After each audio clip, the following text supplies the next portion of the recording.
ክርስቶስ በስቅለቱ ለሰው ልጆች የዋለውን ውለታ ቤተክርስቲያኒቷ እንዴት ነው የምታስበው? አንድምታውስ ምንድነው የሚለውን ቀዳሚ ጥያቄ እናደርግ። በጣም ጥሩ። እንግዲህ ቤተክርስቲያን የክርስቶስን ስቅለትና መከራውን ለሰው ልጅ የከፈለውን ውለታ አመቱን ሙሉ ነው የምታስበው። አመት ጠብቃ የስቅለት በዓል ሲከበር ብቻ አይደለም። ሁላችንም እንደምናውቀው ከ50 ቀን ከትንሳኤ በኋላ ካሉት 50 ቀናት በስተቀር ባሉት ሌሎች ሳምንታት በሳምንት 2 ጊዜ ማንኛውም የኢትዮጵያ ኦርቶዶክስ ተዋሕዶ ቤተክርስቲያን ምእመናን ይጾማሉ። አርብና ረቡዕ የሚጾሙት ጾም ማለት ነው። የረቡዕ ጾም የሚጾመው አምላካችን ኢየሱስ ክርስቶስ እንዲሰቀል የወሰነው ፍርድ ቤት የአይሁድ ሸንጎ ማለት ነው የተስማማበት የተማከረበት ቀን ነው። አርብ ዕለት ደግሞ ያ ፍርድ የተፈጸመበት ነው። ያው ማሰብና መፈጸም ብዙም ልዩነት ስለሌለው ሁለቱን ቀናት የክርስቶስን መከራ ለማሰብ አመቱን ሙሉ ወደ 88 ቀን ያህል ቤተክርስቲያን ትጾማለች።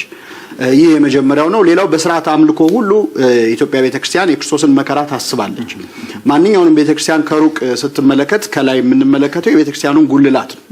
በጉልላቱ ላይ መስቀል አለ። ወደ ውስጥ ስንገባ እንደው ሌላ ንግግር ሳያስፈልግ በእያንዳንዱ ቤተክርስቲያኒት ውስጥ ባሉት ነዋየ ቅድሳት ዕቃዎች፣ የአገልግሎት ስርዓቶች፣ ይሄ ስርዓተ አምልኮ ምንለው ወይም ሪቹዋል ምንለው በዛ ውስጥ ሁሉ ቤተክርስቲያን የክርስቶስን መከራ አመቱን ሙሉ ስታስብ ነው የምትለው። ካህናት መቋሚያ ይዘው ቢወድቁ ቢነሱ ክርስቶስ መስቀል ተሸክሞ መውደቅ መነሳቱን ለማሰብ ነው። በእጃቸው የሚይዙት መስቀል ነው። ቢጠመጥሙ የሾህ አክሊሉን ነው። ከበሮ የሚመታው ከበሮ በላዩ ቀይ ለብሶ ሰንበር ያለው ነው። ክርስቶስ ሲገረፍ እላዩ ላይ ያረፈውን የግርፋቱን ሰንበር ለማሳየት ነው። ስለዚህ በአጠቃላይ ቤተክርስቲያን በእያንዳንዱ ስርዓቷ አምልኮ ውስጥ በቅዳሴው በሁሉ ነገር ውስጥ የክርስቶስን መከራ ታስባለች። ከሁሉም በላይ ግን አሁን በዛሬው ዕለት የምናከብረው የስቅለት በዓል ደግሞ ያን ቀን ብንገኝ የሚሰማንን ስሜት እንዲሰማን በሚያደርግ ልዩ ስርዓት አምልኮ የክርስቶስ መከራ የሚታሰብበት ዕለት ነው። እሺ ጥሩ። በዛሬው ዕለት እንግዲህ የተከበረው የስቅለት በዓል በሃይማኖቷ ዘንድ ትንሽ ለየት ባለ መልኩ ነው የተከበረው ከበዚህ ቀደሙና እስኪ እንዴት ነው ተከብሮ ያለው? የስቅለት በዓል እንግዲህ እንደሚታወቀው ምናልባት ዛሬ በላይቭ በቤታቸውም ሆነው መመልከት የቻሉ ምእመናን ተገኝተውም ደግሞ የተሳተፉ ሰዎች እንደሚረዱት እያንዳንዱን ሰዓት የተከተለ ስርዓት ነው። እንግዲህ ክርስቶስ ከሐሙስ ማታ ነው የተያዘው። ከሐሙስ ማታ ከተያዘ በኋላ ሌሊቱን በአይሁድ ፍርድ ቤት በሸንጎ ነው ያሳለፈው። ከዛ የአይሁድ ፍርድና ከብዙ መከራ በኋላ ደግሞ ጠዋት በሮም ፍርድ ቤት በጲላጦስ ፊት የቀረበበት ነው።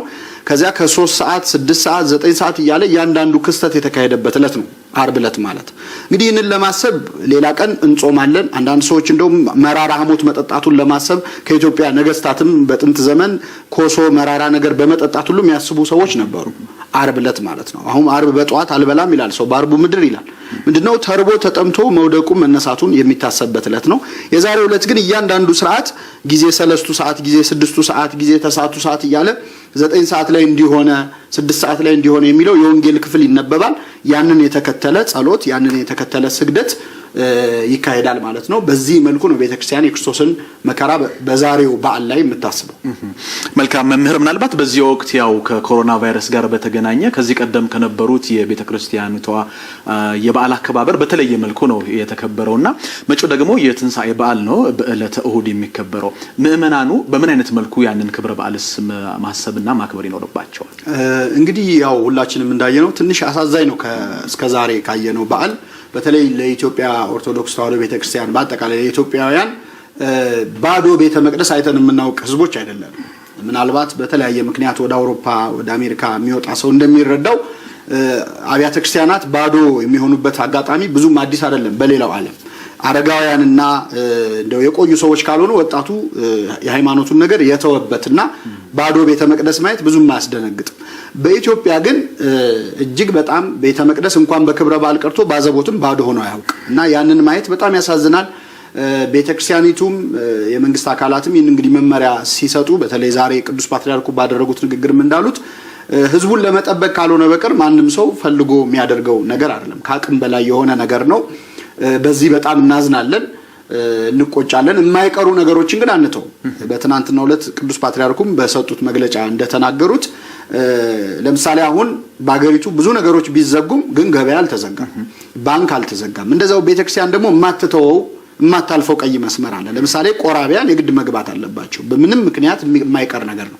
ያን አስመልክቶ የሚመለከተው አካል በዚህ አጋጣሚ የሆነ ነገር እንዲል ፓትርያርኩ ትናንትና በሰጡት መግለጫ ተናግረዋልና እንግዲህ በዓሉን ሌላውን በመጠበቅም ጭምር ቤተክርስቲያን ሶስት ናት። በቤተክርስቲያኒቱ ትምህርት አንደኛው ህንጻው ነው፣ ሁለተኛው ቤተሰብ ነው፣ ሶስተኛው የኛ ሰውነት ነው። ስለዚህ ከሶስቱ አሁን አትግቡ እየተባለ ያለው አንዱ ላይ ነው፣ ሁለቱ ይቀሩናል። ስለዚህ ቤታችን ያለውን ቤተክርስቲያን የምናጠናክርበት፣ የቤተሰብ ትስስር የልጆችን ትስስር የምናሳድግበት፣ በግል ደግሞ የራስን የጸሎትን ራስን የማሳደግን የቅርባንነትን የመሳሰለውን እሴቶች የምንጨምርበት እንዲሆን ነውና ሌላው ከፊታችን በሚመጡ ችግሮች ምክንያት ደግሞ መረዳዳት የግድ የሚሆንበት ጊዜ አለ። እንግዲህ ክርስቶስ ተራበ፣ ተጠማ፣ ተሰቃየ። በዛን ሰዓት ፊቱን ያበሱታሉ፣ ውሃ ያጠጡታሉ። በዛን ቀን ብንኖር ያን ማድረግ ባንችል አሁን እስቲ አድርገን ክርስቶስን የሚመስልን ሌላ ሰው በመርዳት ያንን ሃይማኖታችንን በተግባር እንግለጽ ብላ ቤተክርስቲያን እያስተማረች ነው። እሺ መምህር ዲያቆን ሄኖክ ኃይሌ ስለሰጡን ማብራሪያ እናመሰግናለን። ጥሩ ምሽት ይሁንልዎት። እኔም አመሰግናለሁ።